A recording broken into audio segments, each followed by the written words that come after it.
Francisco Bautista, bienvenido de nuevo a platicar con nosotros, escuchar tus opiniones, todo lo que está sucediendo en la industria automotriz. Y qué mejor de platicar contigo, Francisco Bautista, quien es socio líder adjunto para manufactura avanzada y movilidad en EY México y Latinoamérica. ¿Qué tal, Francisco? ¿Cómo estás? Bienvenido.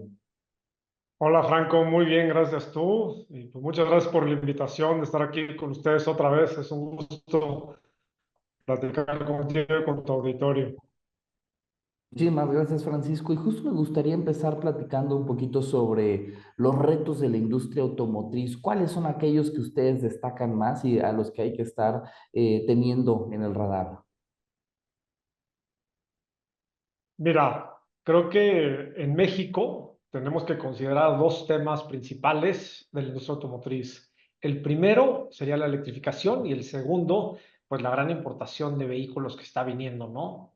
Y como en todo, hay ganadores, perdedores, oportunidades y obviamente retos. Empecemos platicando un poquito de qué está pasando con el tema de la electrificación, porque para mí ese es un tema fundamental que tenemos que atacar, ¿no? ¿Y por qué? Porque la electrificación directamente afecta al producto, pero indirectamente afecta a toda la cadena de valor, ¿no? No nada más veamos la industria automotriz como la venta de automóviles, sino la fabricación en México, que somos una potencia mundial, ¿no? Entonces, la electrificación trae consigo muchas cosas. El primero es la adaptación de la cadena de suministro. El segundo es la añade complejidad, porque ahora tienes que manejar básicamente dos cadenas de suministro, ¿no? La de vehículos de combustión interna y la de vehículos eléctricos. Entonces, tienes que hacer ese cambio. ¿Y cuándo haces ese cambio? ¿Y en qué proporción haces ese cambio? Son preguntas fundamentales para la industria, ¿no? O sea, ¿qué tan rápido? Porque yo puedo llegar a decir, ok, de la noche a la mañana yo solo voy a manufacturar vehículos eléctricos. Sí, pero ¿cuánto voy a perder de mercado? Porque la adopción, aunque ha crecido de forma significativa, todavía no es mayoritaria, o sea, ni cercanamente, ¿no? Entonces, para darte unos datos aquí interesantes sobre el tema de electrificación. En México, el 2023, registradas en el INEGI, se comercializaron 73,680 unidades, ya sea híbridas, eléctricas o híbridas conectables. Si hacemos la misma extrapolación de datos publicados en el INEGI de lo que se va vendido de 2024 y hacemos simplemente una extensión lineal, se venderían 88,000 unidades en 2024, lo que da un incremento del 20%. O sea, los números son realmente alentadores al crecimiento de este tipo de unidades. Y eso que BYD y Tesla no reportan al INEGI. Entonces yo me atrevo a decir que ese número es significativamente más grande. O sea, estamos arriba de las 100,000 unidades sin problema. Pero eso sigue siendo alrededor del 10% del mercado nacional o inclusive un poquito menos.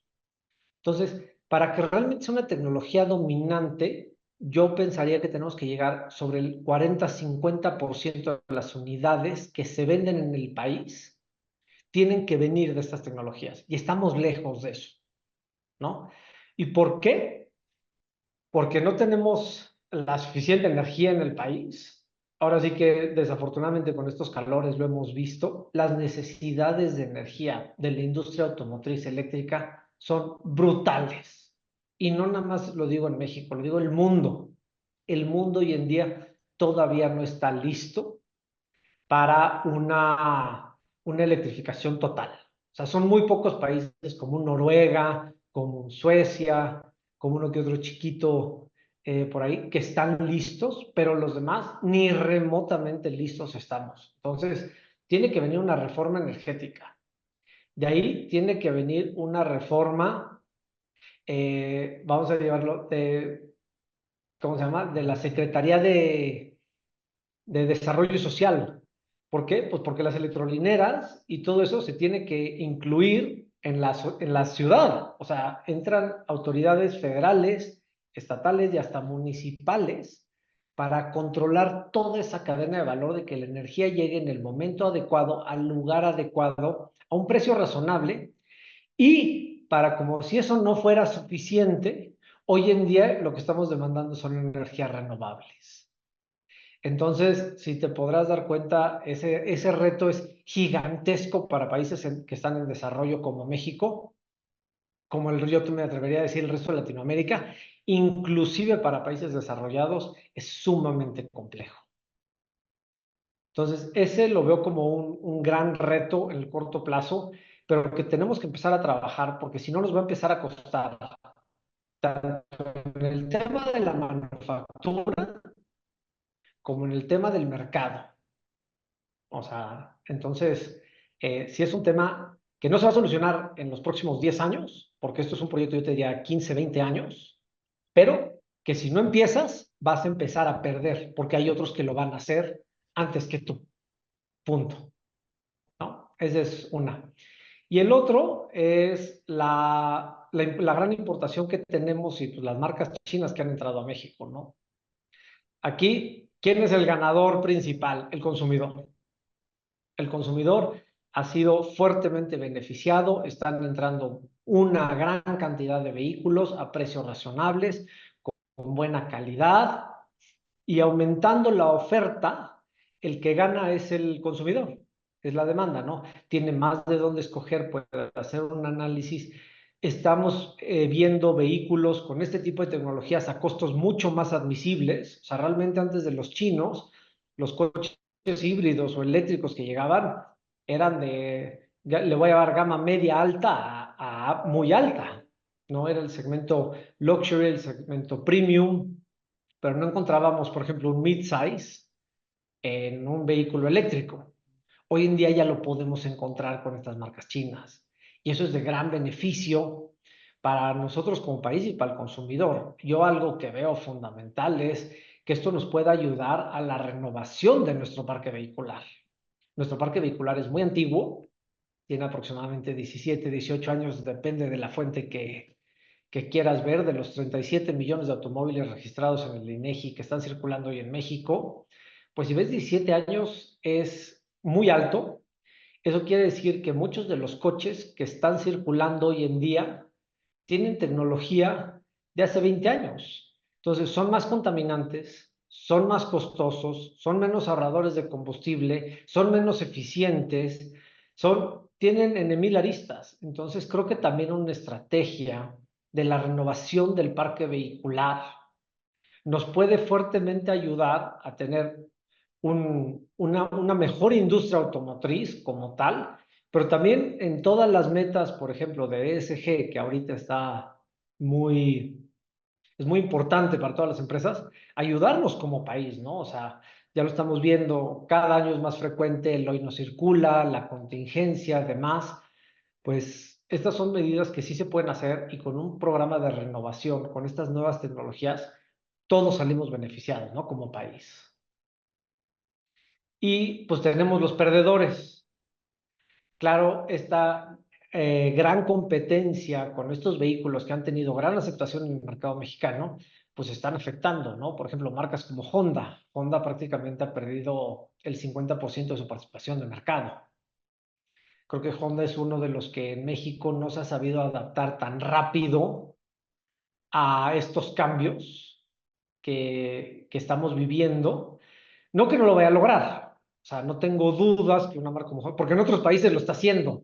Simplemente creo que México no fue tanto su prioridad y está enfocándose en otros países porque pues, tienes que escoger tus batallas, pero pues todo el mercado que están vendiendo estos vehículos chinos, pues se lo están quitando a bastante gente, ¿no? Porque si vemos realmente un crecimiento de la industria automotriz de 2018, que fue prácticamente nuestro pico, ahorita no lo ha habido. Estamos sobre casi 1.4 millones de unidades anuales.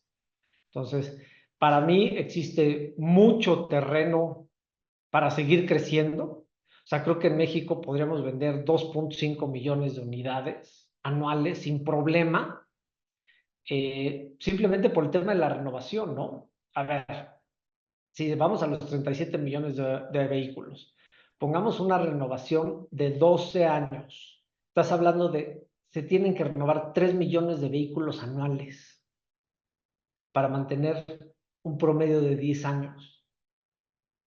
Y eso es nada más para que no crezca la flota vehicular, ¿no?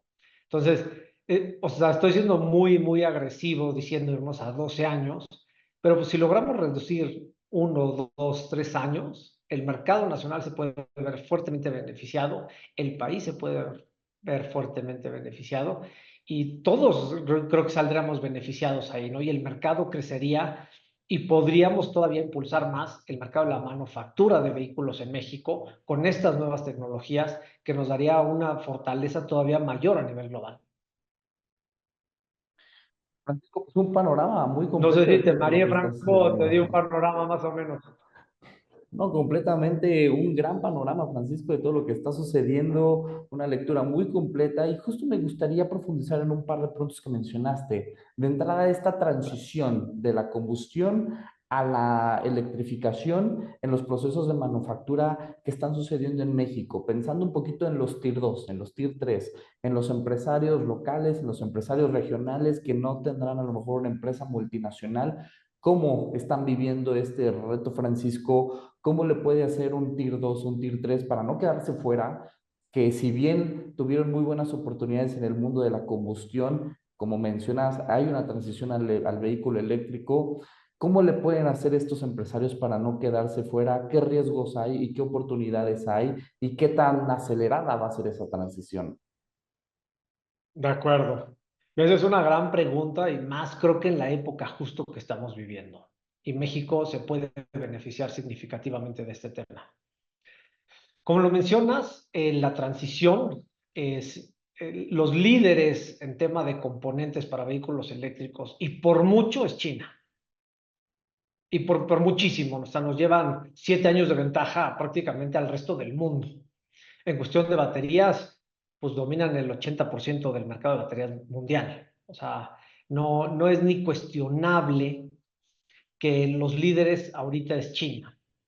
Sin embargo, estamos viendo varios países como Estados Unidos que está haciendo fuertes inversiones y fuerte, vamos a decir, cambios en su política pública para impulsar el desarrollo de esos componentes a nivel local.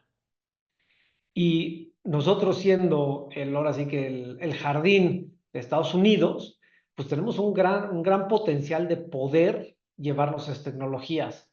Te voy a decir que de las marcas fuertes que ya están metidos, como Continental, como Bosch, como BorgWarner, todas esas están haciendo la transición sin problema.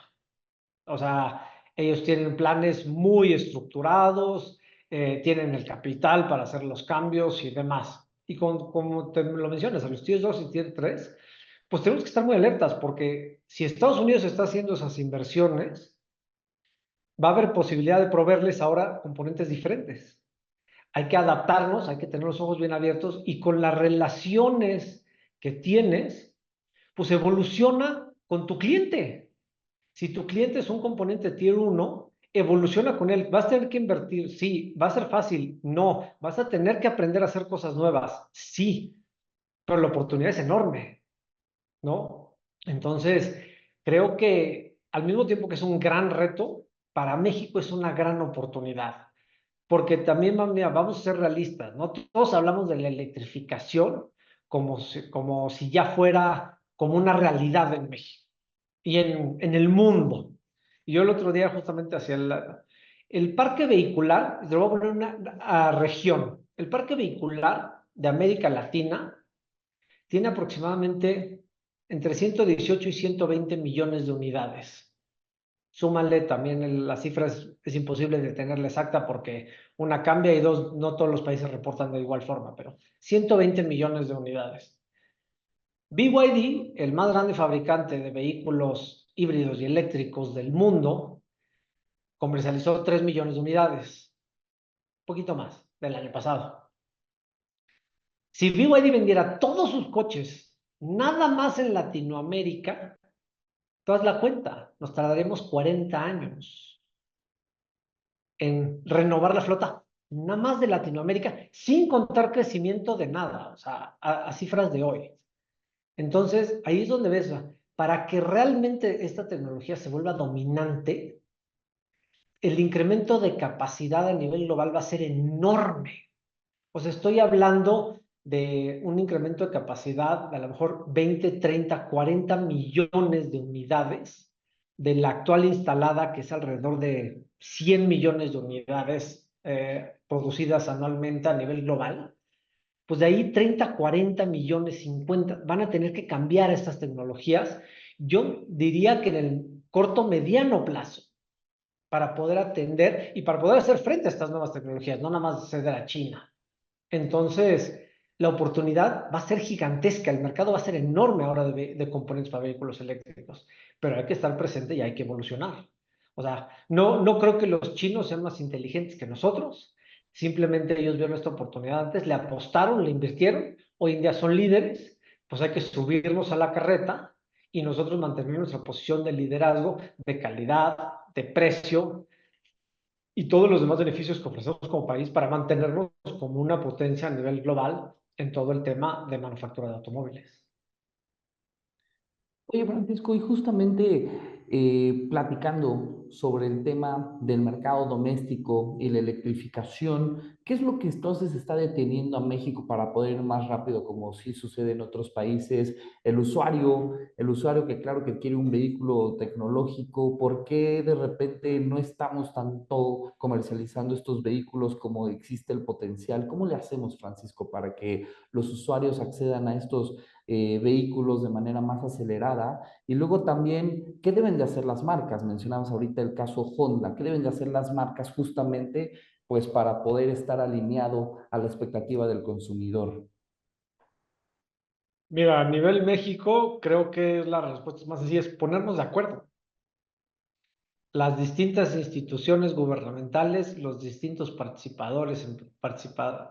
los participantes empresariales, ponernos de acuerdo.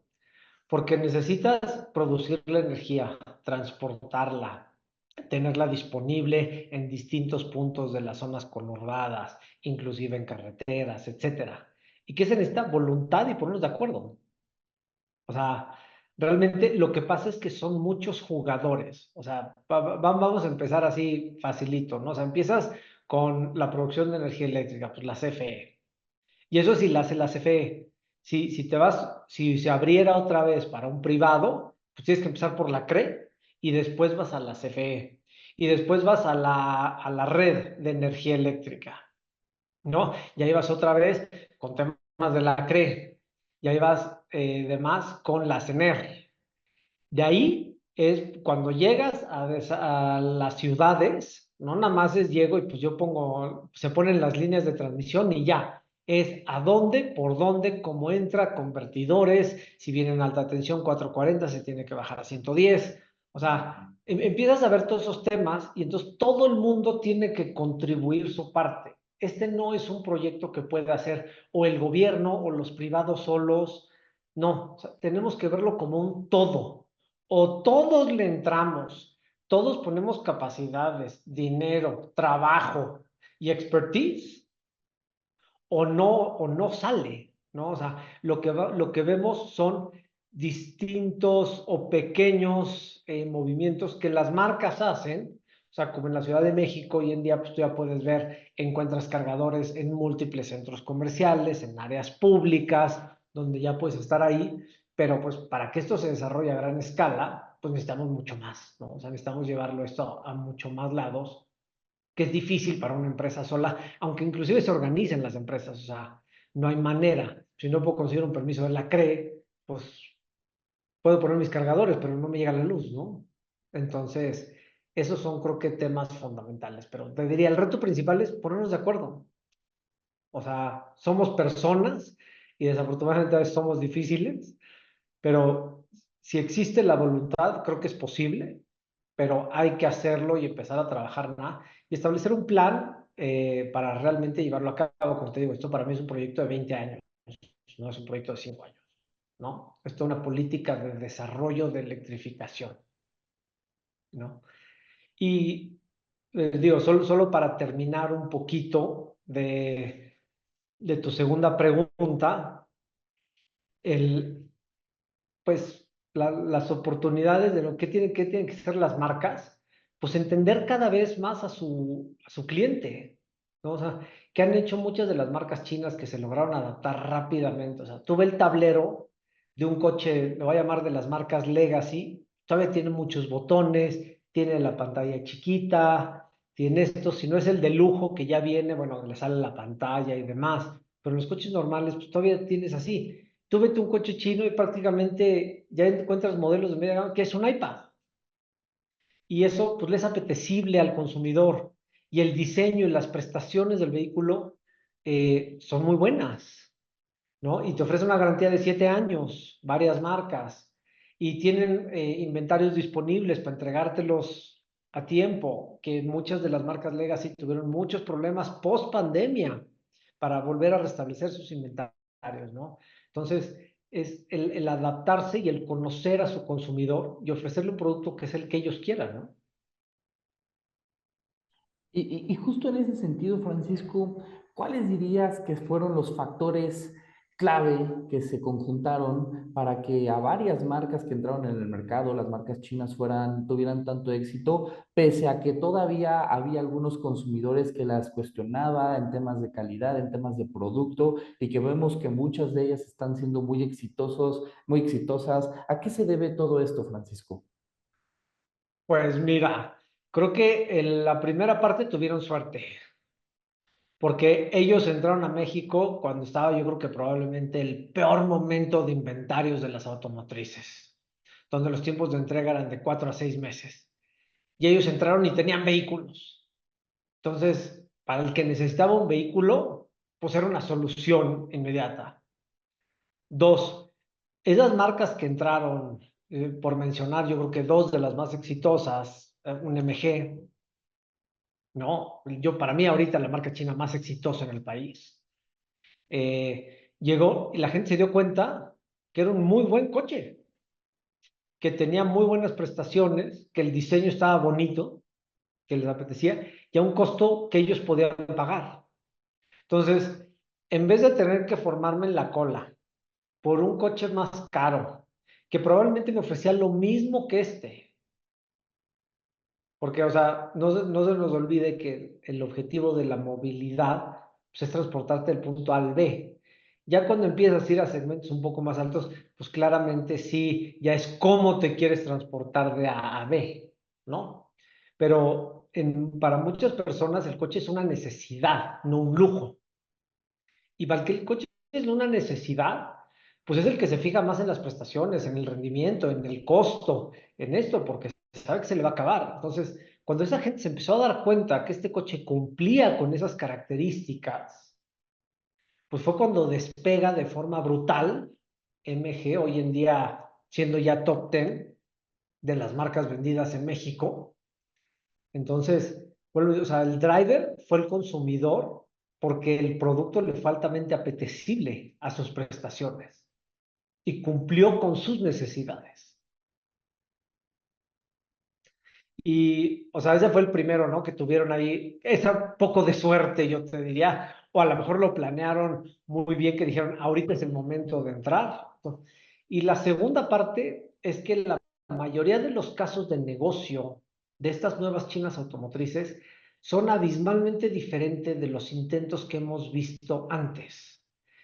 Tú, pues a lo mejor tú eres muy joven, pero no sé si te acuerdas de una marca que se llama FAO, que entró hace como 12, 13 En años, Electra, no, ya ¿no? como 14 años a México, y que fue un fracaso rotundo, porque llegaron y básicamente pues dejaron colgados a los consumidores, entraron a México para vender, esto nada más te vendo esto, traigo solo este modelo, era una camionetita para algo muy específico, nunca se pensó si el mercado mexicano realmente iba a querer ese tipo de automóviles, no se le invirtió un estudio de mercado para ver si eso iba a pegar, todo, y al final no funcionó. ¿Qué están haciendo ahora? Una, vienen con partners bien establecidos, BYD con Liverpool. O sea, ¿qué más quieres? Una empresa de más de 100 años en el mercado del retail en México, tiene financiera, conoce todo el tema, tiene conocimiento del mercado nacional, haces un partnership con ellos. ¿Y qué me dice eso? Pues que ellos vienen a establecerse un plan a largo plazo. O sea, MG acaba de invertir hace 8 meses en la planta para todos sus repuestos en San Luis Potosí, una planta de más de 20,000 metros cuadrados. O sea, no haces ese tipo de inversiones si no vienes para largo plazo, ¿no? También están haciendo partnerships con gente para logística, para el tema de los puertos, están diversificando porque empezaron a tener problemas ya en los puertos, en el puerto de Lázaro Cárdenas, que básicamente colapsó por MG, o sea, no podía con la cantidad de vehículos.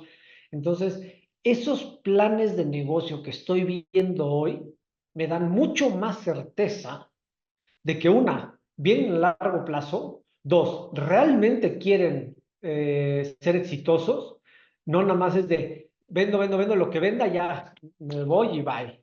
No, quieren quedarse aquí, quieren realmente una parte del pastel para ellos, ¿no? Y están trayendo una gama de productos pues muy amplia. O sea, si tú ves, creo que cada 6 meses nos enteramos que alguna marca, yo traía 4 modelos, ahora voy a traer 6. Y ahora va a traer las versiones híbridas. Y ahora va a traer esta versión eléctrica. Y están ampliando su portafolio, ¿no? Lo cual, de nuevo, yo lo veo altamente positivo, sobre todo desde el punto de vista del consumidor. El gran ganador de todo esto.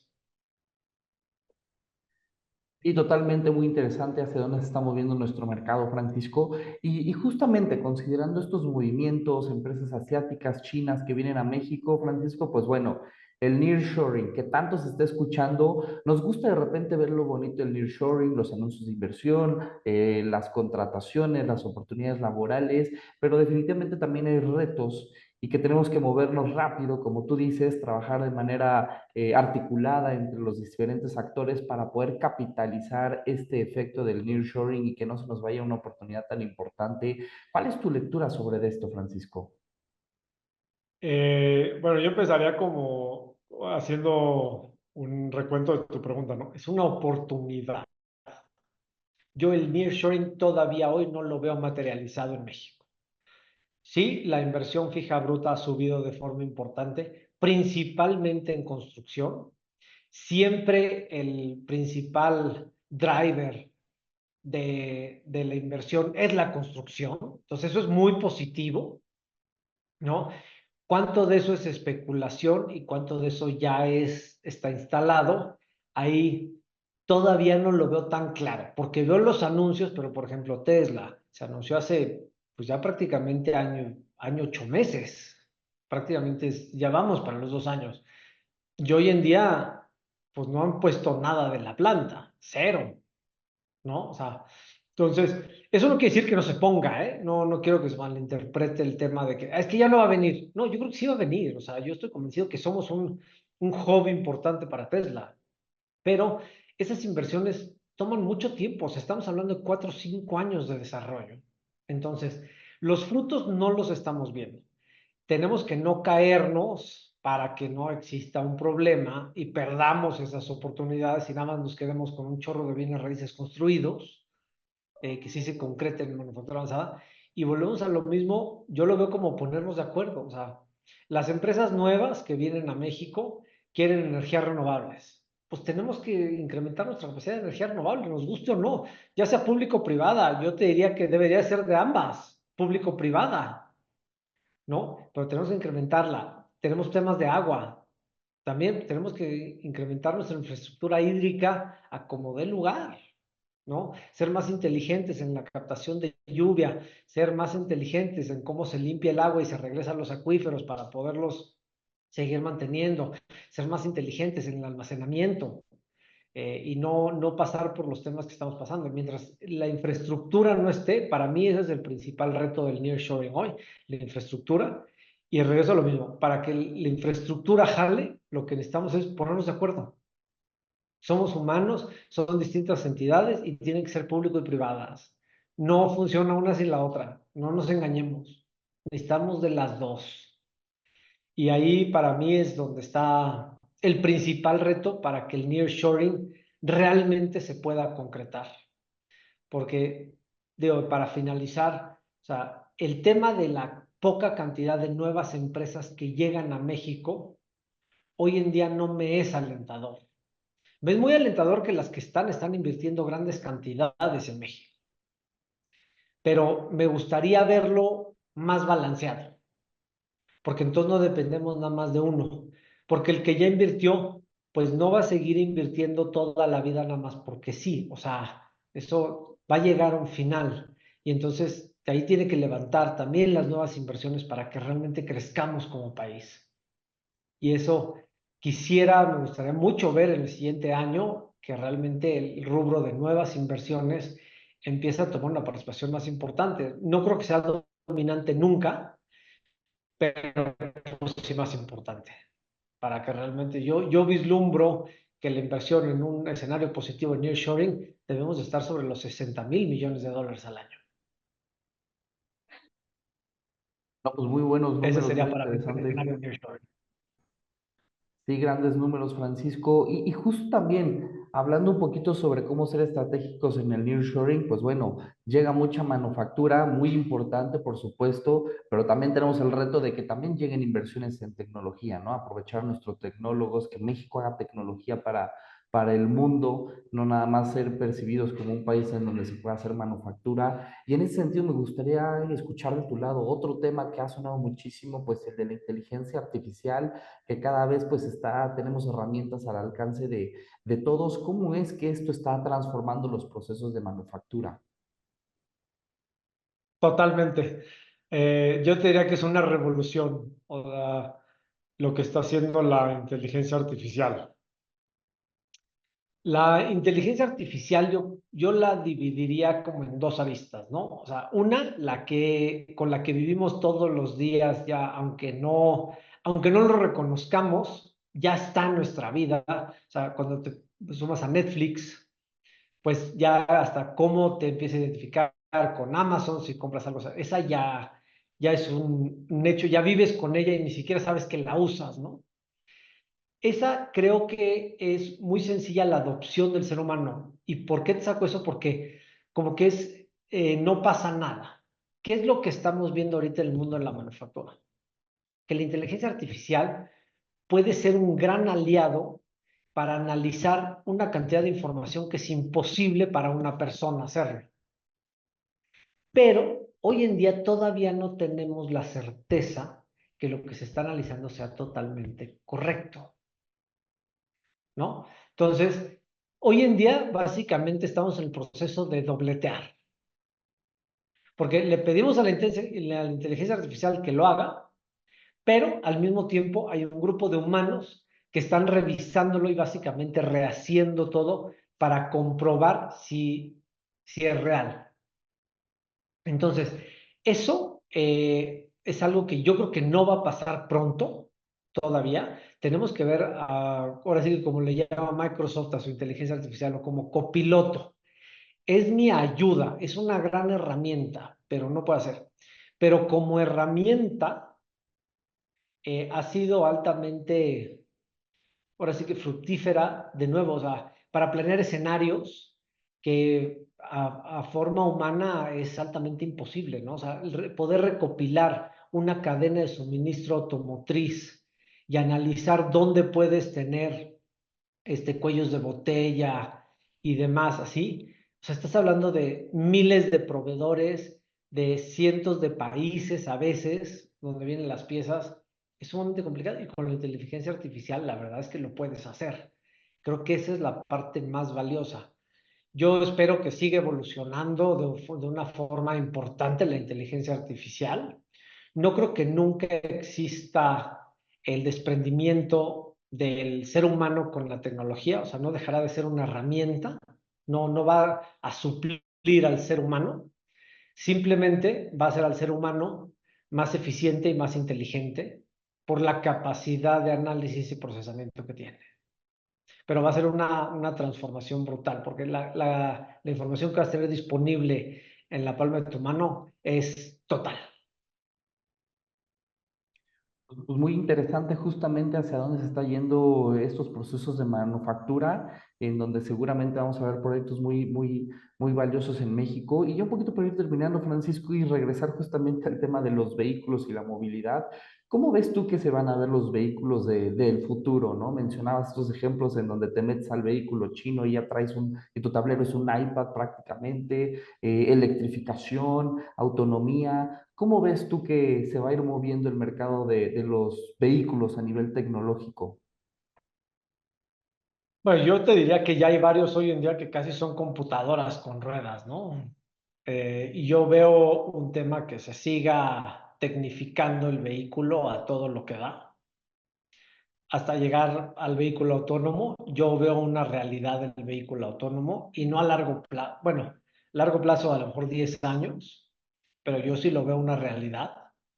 Obviamente también la adopción pues va a depender de múltiples factores, pero la realidad del asunto es que yo veo un coche que te ofrezca mucho más prestaciones, prestaciones de seguridad, prestaciones de asistencia, prestaciones para conducir, como el assisted driving que tiene hoy en día Tesla, pero mucho más evolucionado y más seguro. Sobre todo la seguridad creo que es el tema más importante ahí, que el coche puede identificar esas anomalías que existen, que una persona se te cruza, que una persona te aventó el coche, que una, lo que sea. Y la parte de, por ejemplo, del vehículo, pues una sala con ruedas, o sea, tener un sillón mucho más amplio, mucho más cómodo, ya no vas a necesitar tener un tablero, porque básicamente todo va a ser prácticamente controlado por el vehículo y vas a poder pues viajar, vamos a decirlo, con mucho más comodidad o, como mucha gente lo ve, es aprovechando el tiempo de una manera diferente, ¿no? O sea, ya el coche a lo mejor va a ser tu oficina móvil. Como tú ya no tienes que hacer nada, pues aprovecha el coche para ir trabajando, para todo, pero ya puedes ir vas a poder ir con tu laptop, ¿no? O sea, ahí contestando correos, demás, ya no nada más en el celular, que es chiquito, lo que quieras, ¿no? Entonces, puede ser múltiples prestaciones, el que quiera descansar, pues va a ser a lo mejor que le puedas, sea muy flexible y en vez de un sillón, el que le ponga un sillón que se recline muchísimo, pero pues, nada más va a caber uno o dos, pero se reclina mucho. Y yo sí veo a lo mejor ese tipo de flexibilidad que puede existir en el futuro, cada vez adaptándose más céntrico al consumidor, que es en lo que se están enfocando realmente todas las automotrices, en conocer bien a su consumidor. Qué emocionante ese futuro, Francisco. Qué temas tan interesantes pones sobre la mesa. Y bueno, no sé si ya para ir terminando de tu lado tengas algunas conclusiones, algún mensaje final, algún tema que quieras compartir adicionalmente. Pues primero que nada agradecerte, Franco, por la invitación de estar aquí con ustedes. Es siempre un gusto. Y simplemente con una frase, o sea, a los grandes retos traen grandes oportunidades y el que lo sepa aprovechar va a ser ganador.